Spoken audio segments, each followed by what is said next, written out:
Oh, good evening and welcome to a special edition of Tucker Carlson tonight. You may not remember a whole lot about it, but the second and final presidential debate between Joe Biden and Donald Trump is actually a fascinating piece of history, and it's well worth re-watching. We actually did it today because we had time off. Now, Trump showed up with a political kill shot. He had proof that Joe Biden had been selling access to the U.S. government to hostile foreign regimes. Trump knew that, and we know it, from the contents of Hunter Biden's laptop. But Joe Biden, as you may recall, did not even respond. That's Russian disinformation, he said. And then he went on the offense. Show us your tax returns, Biden demanded. Show us your tax returns. And of course, Trump refused. Biden, by contrast, already set up a website called JoeBiden.com to showcase his own recent tax returns because he had nothing to hide. Unlike Donald Trump, you could trust Joe Biden. That was the message. Now, why are we telling you this tonight? Why are we dredging up history? Well, we're doing it because 2 years later, the roles have reversed in a bewildering and pretty remarkable and kind of hilarious way. So we now have Donald Trump's tax returns. House Democrats grabbed them. Law and precedent and privacy be damned. Privacy. And they released them to the public because Donald Trump is orange and bad and has no protections under the Bill of Rights. So now that we have Trump's tax returns, what do they show? Well, they show that Donald Trump got a lot poorer once he got into politics.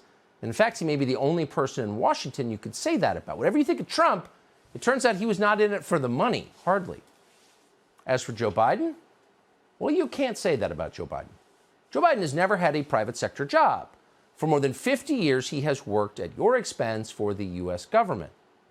Yet somehow he's gotten rich in the process. How did that happen? How did Joe Biden do that? Well, Joe Biden does not want you to know. So now, and this is the great part, Joe Biden is the one who is hiding his tax returns. JoeBiden.com no longer links to Joe Biden's tax returns for the years 2016 to 2018. As of tonight, those links have been deactivated. If you go there, you will find yourself taken by force to a Democratic Party fundraising website. So, in other words, stop asking questions and give us money. But it does make you wonder what exactly was happening from 2016 to 2018 that Joe Biden might want to hide. Fair question, but no one in the media seems interested in finding the answer. We do know that during that same period, 2016 to 2018, there was a lot of weird accounting going on at Joe Biden's house in Delaware, the same house where yet another cache of classified documents was just found, yet another. In 2018, Hunter Biden was looking to rent property in California. Now, on a background check form as part of his rental application, Hunter Biden claimed that, in fact, he owned the Delaware house that Joe Biden, his dad, says that he owned. So they're both claiming to own the same house. Hunter Biden then also listed the address of that house as his primary residence on his driver's license, an official government document. Now, this is the very same home where Joe Biden has spent a third of his presidency, in addition to his beach house in Rehoboth, without maintaining any visitor logs. Now, this is worth knowing. Now, we don't know this because the New York Times or ABC News dispatched one of its crack reporters who found it. No.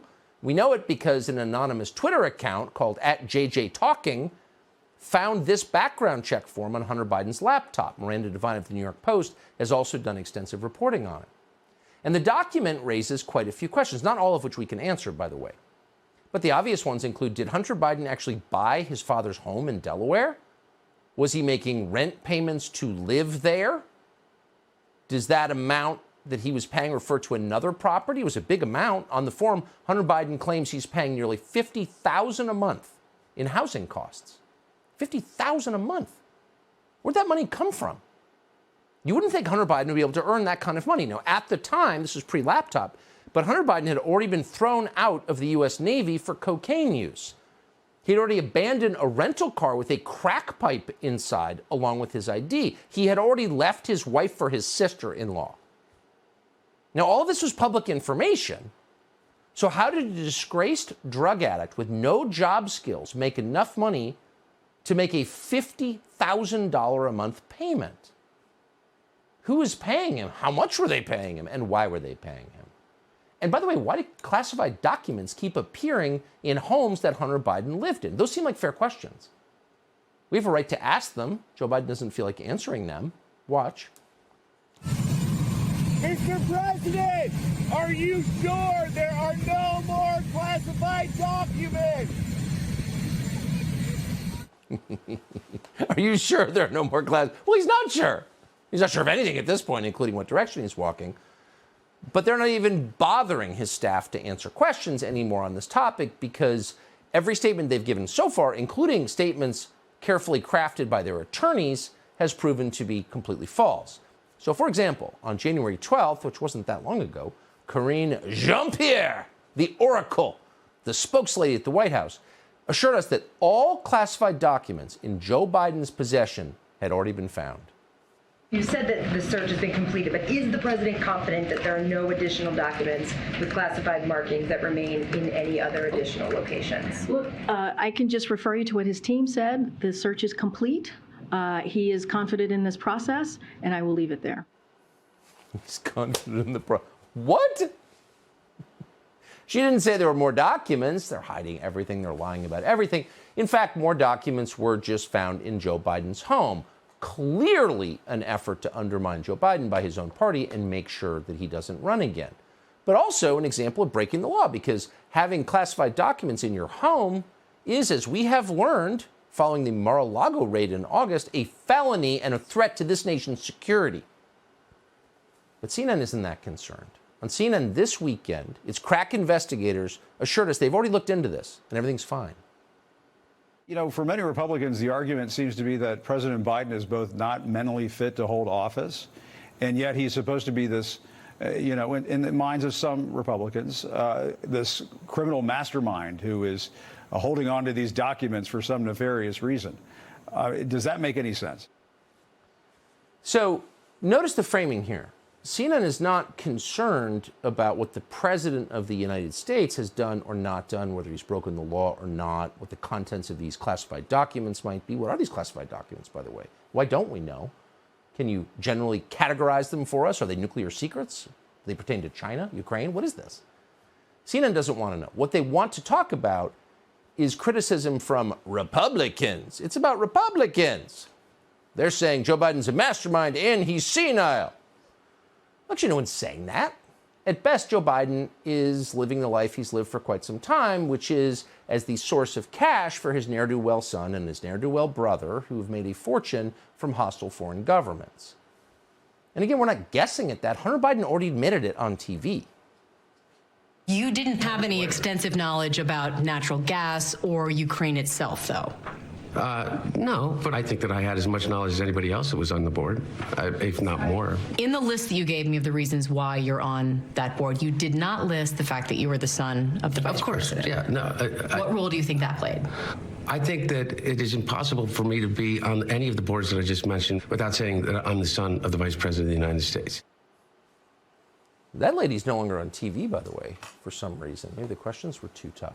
But in any case, this all of a sudden is looking a lot more complicated and possibly bigger than just a story about classified documents being misplaced at Biden's homes or next to his Corvette. This might be a clue to the vexing question of how Joe Biden, who was a senator for like several lifetimes, was able to have all these huge houses in Delaware over the years. His wife didn't work at Goldman Sachs. She sort of taught at a community college, kind of, Dr. Jill. Not actually a doctor, by the way. So is it possible that Joe Biden's lifestyle was financed by his son and his son's dealings with foreign governments? Apparently he shared a bank account with his son. Keep in mind that when Hunter Biden left his wife and 3 children, they were effectively broke. Could it be that the money was going to Joe Biden, whose home Hunter Biden, quote, owned? We don't know. But these are interesting questions. At the very least, the media have basically conceded the smaller point that Joe Biden was illegally in possession of classified documents. They're admitting that. The Republicans are going to go nuts about this. How should the White House play it? Well, I think they should play it just very straight. I mean, these are documents that were found mistakenly in possession. The reality is that accidents do happen all the time, and the key, so it's not a good reason, but it's a human reason. It's a lot easier to accidentally take 12 documents as opposed to explaining, how did I get 325 documents? that is more easily explained that, oh, this may have even been accidental. As sensitive as this information is, almost on a daily basis, somewhere in the U.S. government, classified information is mishandled. They're unfortunately very, very common. Now, that's entirely different from a scenario where you have somebody, obviously, if they're trying to give that to a foreign power. The former deputy director of the FBI analyzing a news story. What's interesting, if you take 3 steps back, is that, say, 3 months ago, if you'd ask anybody who follows politics, who are the main contenders for the presidency in 2024? Well, of course, they would be Joe Biden, the current president, and Donald Trump, the last president. And those are the same two people who now are under federal investigation for mishandling documents. One of the stupidest charges in our criminal code, and one of the easiest to manipulate for political ends. So who's the winner here? Well, the permanent bureaucracy, who has just decided who can and cannot run for president. Maybe you love Trump, maybe you hate Trump, maybe you love Biden, maybe you hate Biden. But if you're an American voter, you have a right to decide, because it's a democracy. You get to decide who the president is with your votes. Peter Strzok and the creeps at the FBI, the people who never leave D.C., who actually run the government, they don't get to decide, because that's not democracy. That's something much darker.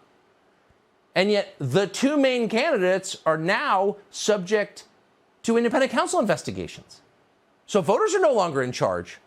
The people who actually run the government are in charge. That's interesting.